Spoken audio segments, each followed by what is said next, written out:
আসসালামু আলাইকুম। আজকে আমি আপনাদের সামনে রান্না করে দেখাবে মাছের মাথা মুড়িঘণ্ট।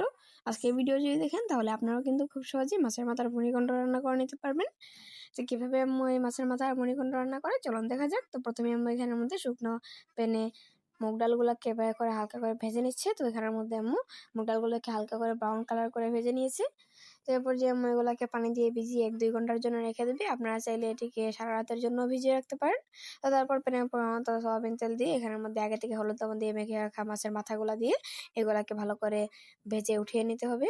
তো তারপর এখানের মধ্যে একই প্যানে দিয়ে দিল বেশ কয়েকটা পেঁয়াজ কুচি। তারপর এখানের মধ্যে আম্মু অ্যাড করে দিল আদা বাটা, রসুন বাটা এবং পেঁয়াজ বাটা, যেগুলো দিয়ে আবার ভালো করে মিশিয়ে নিচ্ছে। তো দেখতে পাচ্ছেন আম্মু এটিকে ভালো করে মিশিয়ে নিচ্ছে। তো এখন আম্মু এখানের মধ্যে অ্যাড করে দিল লবণ, তারপর এখানের মধ্যে অ্যাড করে দিল ধনিয়ার গুঁড়া, তো তারপর এখানের মধ্যে জিরার গুঁড়া, তারপরে হলুদের গুঁড়া, মরিচের গুঁড়া, এগুলো দেওয়ার পর পরিমাণমতো পানি দিয়ে মশলাটিকে ভালোভাবে কষিয়ে নিচ্ছে। তো মশলাটিকে ভালোভাবে কষানো হয়ে গেলে এখানের মধ্যে আম্মু অ্যাড করে দিল আগে থেকে ভিজিয়ে রাখা মুগ ডাল। মুগ ডালগুলো দেওয়ার পর ভালো করে আবার মশলার সাথে কষিয়ে নিচ্ছে। তো দেখতে পাচ্ছেন তো ভালো করে কষানো হয়ে গেলে এ পর্যায়ে ঢাকনা দিয়ে দিল। দেখতে পাচ্ছেন ঢাকনা দেওয়ার পর এ পর্যায়ে ঢাকনা ওঠানোর পর দেখতে পাচ্ছেন এখন আম্মু এগুলার মধ্যে অ্যাড করে দিল আগে থেকে ভেজে রাখা মাছের মাথা। তো মাছের মাথা দিয়ে আবার ভালো করে এটির সাথে মিশিয়ে নিচ্ছে।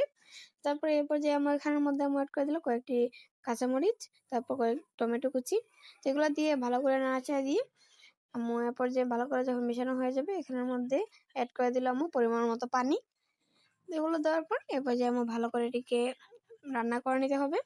তো দেখতে পাচ্ছেন আম্মু এটিকে রান্না করে নিচ্ছে। তো দেখতে পাচ্ছেন ভালো করে রান্না হয়ে গেছে। এরপর যে ধনেপাতা দিয়ে নামিয়ে নিলে কিন্তু তৈরি হয়ে যাবে আমাদের এই দারুণ স্বাদের মাছের মাথার মুড়িঘণ্ট। আর এটি খেতে কিন্তু অসম্ভব মজাদার হয়েছিল। আপনারা এটি বাড়িতে অবশ্যই ট্রাই করবেন। ভিডিওটি ভালো লাগলে অবশ্যই লাইক করে দিবেন। চ্যানেল নতুন হয়ে থাকলে সাবস্ক্রাইব করতে ভুলবেন না।